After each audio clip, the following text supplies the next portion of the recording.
more than 50 years, Gulf World Marine Park was a landmark of Panama City Beach. Dolphin shows, school field trips, and lifelong memories. But in 2025, everything changed. Those smiling memories now sit beside troubling questions, murky pools, structures in disrepair, and a string of animal deaths that stunned a community. When did things start going wrong? How did everything change when an international company took over? How did federal agencies and lawmakers respond to the deaths of animals? This is Beneath the Surface, a Gulf World investigation. The story of the animals, the people who cared for them, and the system that some say didn't act in time. There's lots of glamour and glitter when the dolphins take center stage at Gulf World on Panama City Beach. But behind the scenes, before showtime, there's much work to be done. Gulf World Marine Park. For more than 5 decades, it was a staple in Panama City Beach. It wasn't just an iconic landmark, but also a place where generations created memories. Ellie, that we see right here, we captured her over at Destin about almost 3 years ago. And she's really, there she wants to come up and shake hands with. She's really a fast learner and a smart little dolphin. It's an icon in Panama City Beach. It's been here for so many years. So many children have enjoyed it. The park was founded in 1969. Here at Gulf World, it's mammal trainer Jim Klein who delights us with his trained porpoises. Let's go inside now for the main event. Gulf World has been a staple in our community for well over 50 years. Many field trips and great memories for kids and families through the years. Gulf World was one of the most successful family attractions in Northwest Florida, with hundreds of thousands of visitors every year, according to reports. Gulf World is a delightful way to spend a hot Florida afternoon. Just ask any seal. You know, I actually knew the prior owner of Gulf World. Ron Harder did a great job with it. It was always in great shape, and the animals were well cared for.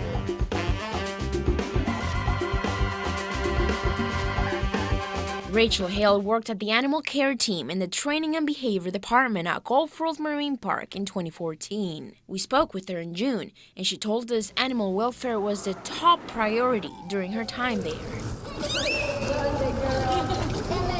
All the animals were taken care of. I never had to worry about if they would get fresh fish. They would eat constantly. Water was always clear. There was never any issues with trainers getting paid. Honestly, I had no problems during my time there. But Rachel says everything changed after Gulf World was bought by the Dolphin Company. It's very sad to see animals that I once worked with, and I used to come in the morning and see their bright, excited faces swim over in the water to know that they're no longer there. The Dolphin Company opened its doors in 1994. It grew to become the largest marine park operator in Latin America and a leading dolphin park corporation globally. The company, based in Cancun, Mexico, purchased Gulf World Marine Park in 2015. Once the Dolphin Company took over, these animals had to suffer worsened welfare conditions. News Channel 7 has been investigating since the end of 2024.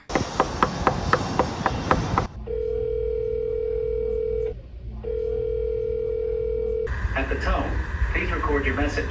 El agua ha estado sucia y las autoridades acá están investigando la compañía. I am calling to get a statement from Gulf World on all the safety concerns. Federal oversight of marine mammal care at parks like Gulf World falls under the U.S. Department of Agriculture. The USDA conducts regular inspection of facilities, including Gulf World. For months, we reviewed dozens of USDA inspection reports and noticed a troubling pattern. I've got the reports I've been reading from USDA here. I mean, they didn't feed them well, they didn't prepare the food in a sanitary manner for, they didn't take care of the holding tanks for any of the animals, not just the dolphins. It wasn't like one failure. This is a dozen or more failures. USDA inspection reports show that Gulf World began receiving repeated non-compliant findings since October of 2023, as you can see. But in March of 2025, everything changed for Gulf World Marine Park. Tonight, News Channel 7 investigates a social media firestorm after reports of another dolphin death at Gulf World Marine Park. While staff at the park remains silent, the public and lawmakers have not. Bottlenose dolphin Jett died on March 1st of 2025 during a public show. The heartbreaking news quickly sent the community reeling. This is just another example of the dolphin company's very public animal abuse. Reports sent to News Channel 7 list Jett's cause of death as acute head trauma. The USDA found Jett broke his neck after jumping to perform an aerial behavior, landing headfirst in a shallow area, causing blunt force trauma to his rostrum and skull. The report contains pictures of Gulf World's pools, showing poor visibility, structures in disrepair, and excessive algae growth. Because trainers could not clearly see below the surface, all reaction time was significantly delayed at Jett's time of death, according to the report. Most concerningly is the water quality and the lack of visibility between the surface of the pool and the bottom. And he probably could not see. He also could have been sick. I mean, Gus, Turk, and Nate all died in the span of 1 week. And that's very concerning. Just 3 days after News Channel 7's report on Jett's death, local, state, and federal agencies executed a search warrant at Gulf World. Today, Florida Fish and Wildlife has partnered with local and state agencies, including FDLE and Panama City Beach PD, to conduct an investigation into Gulf World due to growing concerns with the sanitation and water quality of the aquatic enclosures. We broke the news of the Florida Fish and Wildlife Conservation Commission's investigation. As you can see behind me, there are some officers who are currently collecting data, lab samples, and water quality samples to see what's going on inside of Gulf World. But Jett's case wasn't isolated. Documentation from the National Oceanic and Atmospheric Administration showed Jett was the 4th dolphin to die at Gulf World since October 2024. The situation there is dire. I don't think folks quite understand how big of an emergency it is for those animals. That water, I've never seen anything quite like it. USDA reports repeatedly flagged 2 major problems: poor water quality and deteriorating structures. Since 2024, reports document broken concrete around dolphin pools, rust seeping into the water, chipped paint, and failing structures. Visitors noticed the most obvious problem: green, murky water where dolphins and guests were swimming. A January 2025 report noted at least 6 inches of algae in multiple dolphin pools. From November 13, 2024 to the inspection date, the filtration system for the East Dolphin Pool was not working, and the West Pool's filtration was operating at only 50%. Some pools were being shocked with granular chlorine because liquid chlorine was not available. In Gulf World, there's nowhere in the world where you're going to see captive dolphins in that kind of water. And to just see that, it should have immediately triggered some kind of response from the USDA saying, that's not okay. That's visibly unacceptable. I don't need to do any other tests. I can see that they shouldn't be doing shows or existing in water that looks like that. And there's no reason for it to look like that, except that the dolphin company decided that it's not worth their money to give the dolphins a habitable place to live in. Back in March, I was right here when the USDA, FWC, and other agencies were inside of Gulf World conducting inspections. Well, now, reports show that 7 out of 9 feeders inside of the park were not operational, causing negative health effects on the animals, such as skin and eye issues. The March 27 inspection report contained 8 pages of critical, non-compliant items at Gulf World. Algae overgrowth with visibility less than 12 inches, broken equipment, failure of motors, as well as non-working pumps or filters critical to maintaining water quality. The animals at Gulf World are living in inhumane conditions, and they should be confiscated and relocated to facilities that are clean and safe and not owned by the dolphin company. Reports show from November 2024 to March 2025, numerous employees resigned, including key members of the animal care, maintenance, and water quality teams. In a resignation letter, the attending veterinarian wrote that she could not perform diagnostics or obtain medications and supplies, critical hurdles to providing care. 4 dolphin deaths since October of last year had animal advocates waving signs around Saturday. After investigations began and more deaths occurred, the community took to the streets of Panama City Beach to protest. We want Gulf World to be shut down. It's not safe, the water's not clean, the tanks are too small, and this is not a representation of our city. It's falling apart from the outside and inside. Breaking news, we just learned that Gulf World Marine Park has filed for bankruptcy. The company filed today in a Delaware bankruptcy court. The park has faced scrutiny in recent months after 4 dolphins in their care died. Gulf World is owned by the Dolphin Company based out of Mexico. On March 31st, the Dolphin Company, Gulf World's parent company, filed for Chapter 11 bankruptcy. For businesses and large corporations, bankruptcy actually becomes a negotiating tool and a structuring tool in their tool belt to try and fix larger financial problems. So when you have a company like Gulf World and its parent corporations where they're getting hit with problems from regulators, they're getting hit with issues from, I'm sure, lenders as well as consumers and people who may have claims, the bankruptcy system provides those individuals and those businesses with the ability to come all subject to one court and one venue and fix all the problems in one place. Hundreds of bankruptcy filings followed. News Channel 7 reviewed many of the documents. They showed the company had substantial operational, legal, and financial challenges. It had not audited financial reports since 2022 and had been in a precarious financial position for over a year. The company also reported insufficient cash to care for the 2,400 animals, including 295 dolphins, 51 sea lions, 18 manatees, and 18 seals residing in its facilities as of 2023. The company operated more than 30 attractions in 8 countries, including the United States and Mexico, and employed more than 2,600 people and had 3.5 million visitors as of 2023. But court documents show that as of March 2025, the Dolphin Company's outstanding debt obligations exceeded $200 million. The company also did not have access to critically needed liquidity, were seriously behind on payments to vendors and taxing authorities, and employees' wages had been delayed or not paid for months. If a number of these businesses and facilities are struggling, if they're not able to meet operational costs, then you need some amount of funding which is lent to the debtor in possession against a number of its assets in order to be able to provide funding and financing to operate and to wind those businesses down. In March, the Dolphin Company began a formal restructuring process to stabilize management, ensure animal care, and gain access to financial records. Former CEO Eduardo Albor was removed, though court documents show he attempted to retain control and refused to hand over records. Steven Strom was appointed as an independent director, and Robert Wagstaff took charge of global operations. Mr. Albor has utilized a number of tactics to delay other corporations from being able to proceed in the United States bankruptcy courts. It would appear that Mr. Albor is trying to exert control in whatever way possible, even if it's not really a legally sound position to take. To understand the Dolphin Company's rise and the broader issues in Mexico, we spoke with Jerónimo Sánchez, director of Animal Heroes, a Mexican animal rights organization.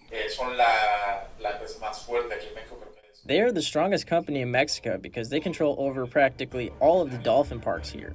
They have a very strong economic power. Sanchez estimates there are about 300 captive dolphins across roughly 30 dolphin parks in Mexico. Until 2025, he says there were few national laws governing their care. He says there's no exact inventory of dolphins in Mexico because no agency ever fully oversaw the industry or required binding standards.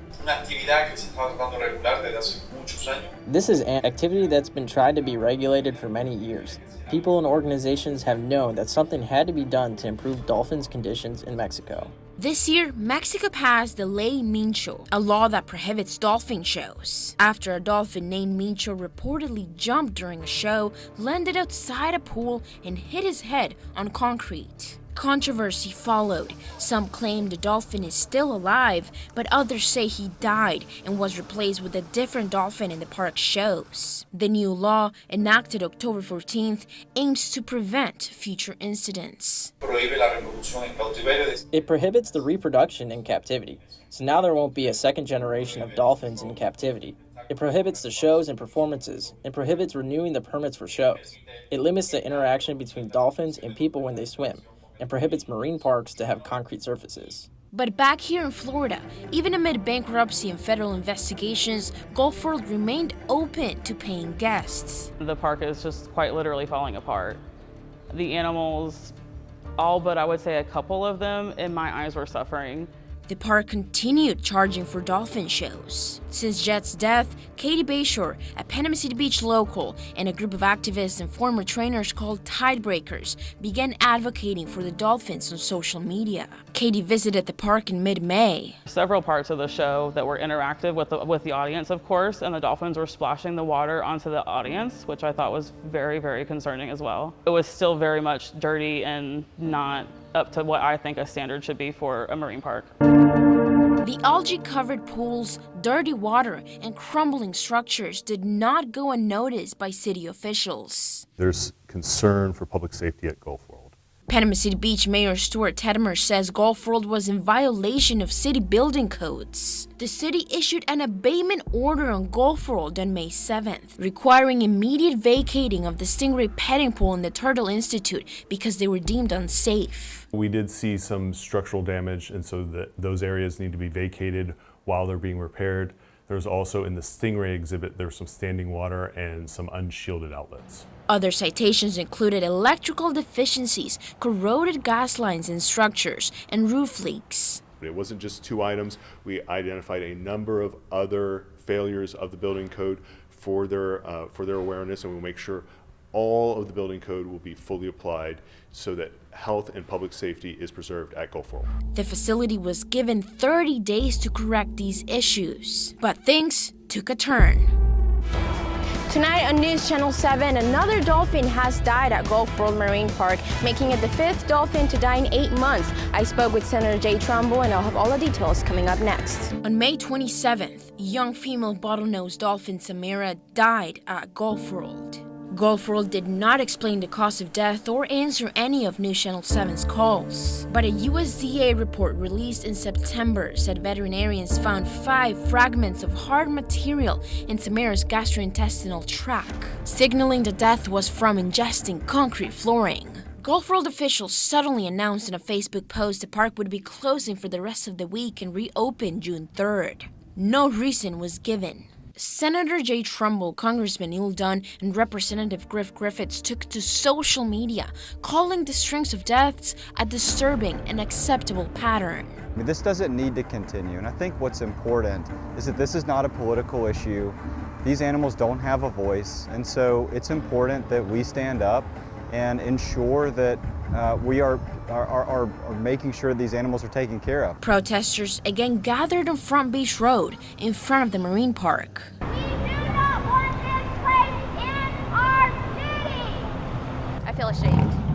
I feel ashamed of the government, the USDA, that has had reports of the tanks, the filters, the conditions that are falling apart, the dolphins that have died in the past, and they haven't done anything. The death of 5 dolphins in 8 months was the breaking point for many in Panama City Beach. On May 29th, the Florida Fish and Wildlife Conservation Commission confirmed it had opened a criminal investigation into Gulf World. The Florida Attorney General James Othmeyer also confirmed that his office opened a criminal investigation on the dolphin company. Legislators took action. We are trying to get a forceful removal of the dolphin.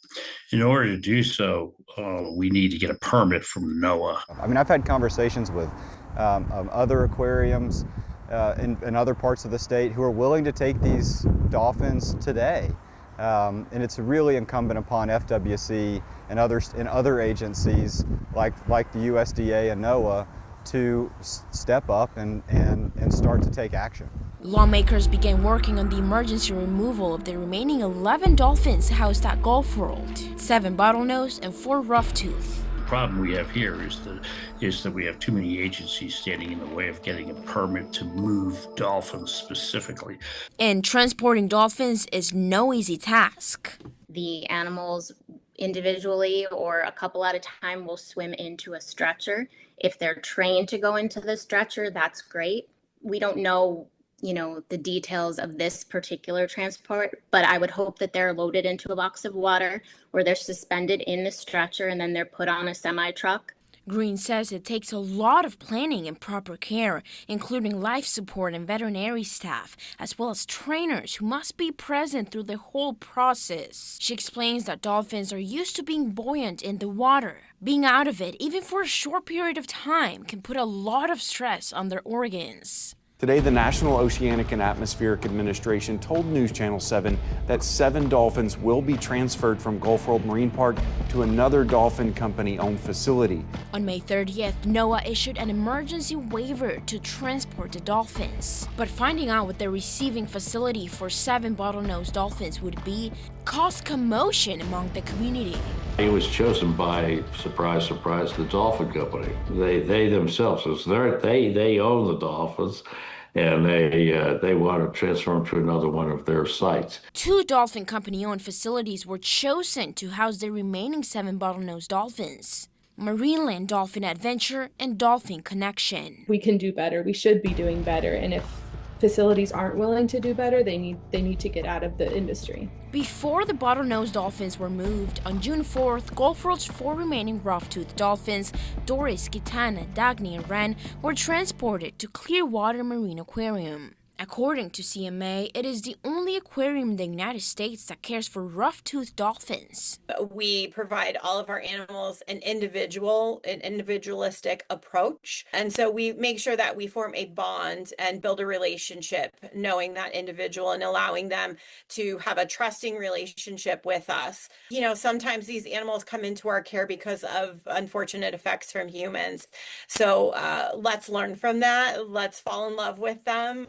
Despite efforts by lawmakers to stop the other dolphins from being transferred to Marineland and Dolphin Connection, on June 10th, the first 4 dolphins arrived at Marineland in St. Augustine, Florida. 7 bottlenose dolphins that remained at Gulf World Marine Park have now been transported to 2 different facilities. The other 3 bottlenose dolphins, Luna, Cajun, and Striker, were relocated that same afternoon to Dolphin Connection in Duck Key, Florida, about a 12-hour drive. But according to a USDA inspection report released in September, the dolphins were injured during transport. What was really concerning was that all 3 of the animals had deep wounds and lacerations on them. Striker, Cajun, and Luna suffered moderate to deep abrasions during the transport.